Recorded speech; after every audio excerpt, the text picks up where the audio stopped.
Benvinguts i benvingudes al programa de ràdio TQ de l'Escola Torrequeral. Avui és un dia molt especial, 21 de març, Dia Mundial de la Poesia. Arreu del món es llegeixen i es citen versos per celebrar-lo i nosaltres no volíem perdre'ns aquesta oportunitat per compartir la nostra visió sobre la poesia. I és que la poesia és molt més que ritmes i versos. Ens permet aprendre, expressar emocions, explicar històries i jugar amb el llenguatge d'una manera única. Ens acompanya en els moments d'alegria, però també ens consola quan estem tristos.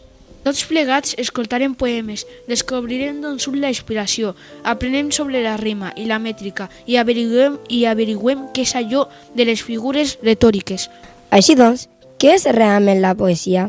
Hi ha moltes maneres d'explicar-ho, però la millor manera d'entendre la seva essència és fer-ho a través del fragment del poema de Maria Dolors Pellicer, titulat És poesia. És poesia parlar de tu, Parlar de mi, del que és molt lluny, del que és a prop, Parlar del sol, Parlar del vent, de la tempesta, dels mars calmats. dels mots perduts i dels mots trobats. Ara arriba un moment molt especial perquè tenim el plaer de presentar-vos els nens i nenes d'educació infantil de la nostra escola. Hola nois, hola noies, com us dieu? Soy Yasser, mi nombre. Etelia, India, Aldomero, Mateo, Taja, Amira, Mohamed i Yassin. Ens han dit que les vostres mestres us llegeixen moltes poesies i que a través de les dites apreneu moltes coses sobre el pas del temps i els nostres entorns. És veritat? Sí. Avui és un dia molt especial. Sabeu per què? Perquè és el dia de la poesia i perquè comença la primavera. Però abans de donar-li la benvinguda, ens han dit que teniu una sorpresa preparada per acomiadar l'hivern amb les dites i els poemes tan bonics que heu après. Preparats? Som-hi! El hivern, el millor amic, és un bon abric. El hivern, el millor amic, és un bon abric. Poema de l'hivern, ja arriba l'hivern, tot te va vestir de neu i de gras, de boira i de nit, a secar les flors, el fred va venir, el nam m'ha pintat de color de vi. Jo me poso l'abric i veig ben tapat, no vull esternuts, no vull constipats. Quines dites i poema més bonics! M'estic adonant que a través de la poesia podem aprendre molt sobre el món que ens envolta, fins i tot des de ben petits. I a més, aprenem emocionant-nos. Us felicitem i us agraïm molt que ho hàgiu compartit amb nosaltres. Ens heu fet sentir molt bé! Sí, la poesia ens desperta emocions molt especials, com la primavera mateixa. Ja ho diu la dita, la primavera la sang altera. Oi que sí, nens i nenes? Amb nosaltres tenim un grup de nens i nenes de I5. Com us dieu? Josep, Joaquín, Faela, Eli, Noel, Rida, Rim, Bianca, Aitana. I vosaltres, com us sentiu quan escolteu poesia? Tranquil, feliç, alegre, contenta. Quines emocions més boniques ens heu regalat! Els més petits de l'escola ens heu mostrat com la poesia es fa sentir, imaginar i viure cada estació de l'any d'una manera especial. Gràcies per compartir amb nosaltres aquest moment tan màgic. Segur que ben aviat tornarem a trobar-nos per seguir gaudint junts de la poesia. Fins aviat, petits grans poetes! Realment, la poesia ens ensenya moltes coses, ja que permet parlar qualsevol tema. De fet, qualsevol tema ens pot inspirar i convertir-se en un poema. És cert, la inspiració és com quan tens una idea màgica, de sobte. És com si una bombeta s'encengués dins el meu cap i de sobte m'entren ganes de dibuixar, d'escriure, d'inventar o fer alguna cosa nova. Sí, és com si el teu cor i la teva imaginació fessin un equip invencible per crear meravelles tan especials com els poemes. I parlant d'inspiració, ara us volem presentar a un grup de nens i nenes de primer i segon que ens recitaran 2 poemes preciosos però inspirats en temes ben diferents. Bestioles de Joana Raspall i el robot de Gemma Sais. Comencem pels nens i nenes de primer. Hola, quins sou? Som primer i som la classe de les cuiners. M'han dit que llegireu el poema de Bestioles de Joana Raspall. El títol d'aquest poema és molt inspirador. A mi em transporta al món màgic dels petits animals del jardí i del bosc. Per descobrir si compartim aquesta sensació, ens podeu regalar el plaer d'escoltar el poema de Joana Raspall quan vulgueu. La cuca de llum i la parerola lliven a la gespa del mateix jardí. I una per fer gràcia està formant bola, l'altra de contenta es posa a lluir. Tenen per amiga una sargantana que només passejant amb sol i calor. De nit les saluda de la barana del balcó de pedra un amic dragó. I tant quan hi ha lluna i dormen les roses con aurora viva és que el cel és clar. Les bones violes saben d'ixes coses que només les fades poden desxifrar. Ho hem fet molt bé, nois i noies, enhorabona. A vosaltres què us ha agradat més d'aquest poema? A mi m'agrada que la cuca de llum vagi a veure a la seva amiga que se diu la panerola. A mi m'agrada l'espàs de les fades. A mi també. Doncs a mi m'agrada parar la cuca de llum. Què creieu que volia explicar Joana Raspall amb aquest poema? Al jardí hi ha molta vida que nosaltres no podem veure. Molt bones respostes! Ara passarem al segon poema, que ens presenten els nens i les nenes de segon. Benvinguts, nens i nenes de segon. Qui sou? Som la classe de segon. Som la classe dels policies. M'han dit que ens porteu el poema de Gemma Sais, titulat El robot. El títol d'aquest poema em porta a imaginar un futur ple de tecnologia i intel·ligència artificial. Estem desitjant escoltar-la. Endavant. El robot. Ric, rac, roc, el meu robot. Mira amb ulls fets de xinxetes i per nas té unes bombetes que fan llum quan tot és fosc. Rac, rec, ric, el meu amic, té un somriure cremallera, la gran panxa de nevera i 5 antenes al melic. Ric, rac, roc, el meu robot, du carros a les orelles, dues mans que sembren serres i quan parla té sangló. Rac, rec, ric, el meu amic, menja ferro amb les genties i es baralla amb les joguines perquè vol ser el més bonic. Gemma Sais. Sembla que la Gemma Sais es va inspirar en els robots de joguina, amb els quals hem jugat de petits. Teniu alguna altra joguina preferida? Sí, els legos. La pilota. El robot. La nina. Segur que podeu inspirar-vos per fer un poema fantàstic. Fantàstic, nois i noies! I ha estat molt inspirador compartir amb vosaltres aquests moments de poesia. Gràcies!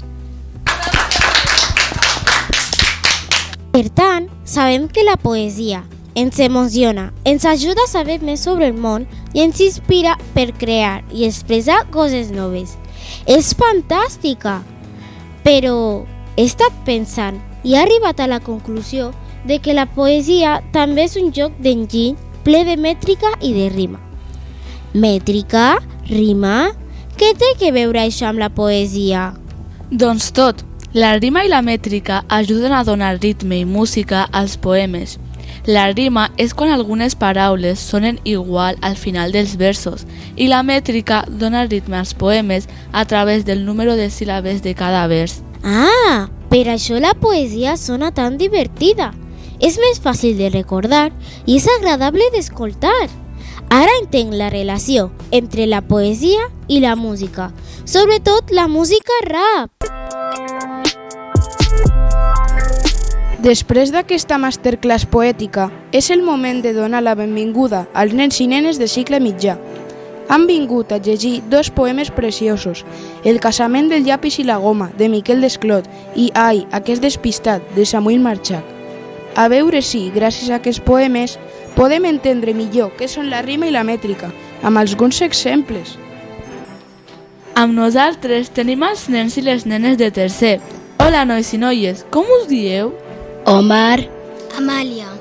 Vosaltres porteu un poema molt especial, El casament del llapis i la goma. De què tracta el poema? Tal com diu el títol, el casament d'un llapis i una goma. Creieu que fan bona parella, ja que el llapis sempre escriu o dibuixa i la goma esborra el que el llapis ha fet. És una parella molt peculiar. Quines ganes d'escoltar-lo! Endavant! El casament del llapis i la goma. Un llapis de dibuix i una goma d'esborrar. Van voler fer un casament que es parlés tota la gent. Es va posar un barret que semblava un panellet i ella una sabata rosa que li feia molta nosa. Ell va dibuixar un convit amb xampany i gai rostit i ella va esborrar-ne un tros per poder hi posar arròs. En ser l'hora de la festa, ell va dirigir l'orquestra i ella va esborrar un trombó que li feia mitja por. I quan va arribar la nit, ell era més llarg que el llit i va haver-lo d'estirar com un dia sense pa. Ella, amb camisa de tul, no hi podia posar el cul i va esborrar-ne la vora per poder-lo treure a fora. Ell va somiar un castell on el rei era igual que ell i ella va esborrar el palau on dormia el príncep blau. Els companys m'han dit que tots els poemes tenen rima i mètrica. M'ha agradat molt el ritme i musicalitat del poema que heu llegit i he notat que al final dels versos hi ha paraules que sonen molt semblant. Ens podríeu donar algun exemple de rima en el vostre poema? Sí, tant. Dibuixa i esborra, rosa i nosa, convit i rostit, trombó i por, nit i llit, vora i fora, castell i ell. I els versos tenen 8 síl·labes o provem? Ell va dibuixar un convit. Doncs sí, té 8 síl·labes. Sona fantàstic aquest poema, però aquí amb nosaltres també tenim a l'alumnat de quart i ens ha portat un poema molt divertit i especial. Hola, nois i noies, com us dieu? Eloi i Pili. Qui vol presentar el poema que ens porteu? Nosaltres us llegirem el poema Ai, aquest despistat, que està traduït al català per una traductora que es diu Helen Vidal. Fantàstic, quan vulgueu podeu començar a llegir. Ai, aquest despistat. Vivia a Leningrad un home molt despistat. Vol posar-se els pantalons, però cau de reculons. Havia ficat una cama a la brusa del pijama. Ai, aquest despistat que vivia a Leningrad. Quan surt, es posa l'abric i agafa el del seu amic. Un xic més i s'encistella per barret una paella.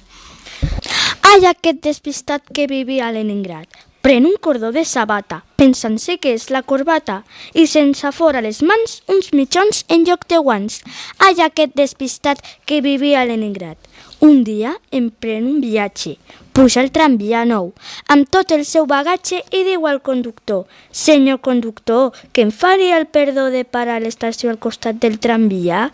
El conductor, sorprès, frena mitja via. Que divertit aquest poema, més d'un i més d'una s'hauran sentit identificats. Però he observat que no tots els versos tenen el mateix número de síl·labes, veritat?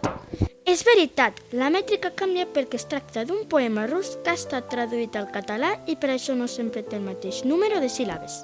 És clar, per això el protagonista del poema diu que viu a Leningrad. Pels que no ho sabeu, Leningrad és l'antic nom de la ciutat de Sant Petersburg, situada a Rússia. El que sí que he escoltat és que el poema té rima. Per exemple, Leningrad em rima amb despistat i pantalons amb reculons.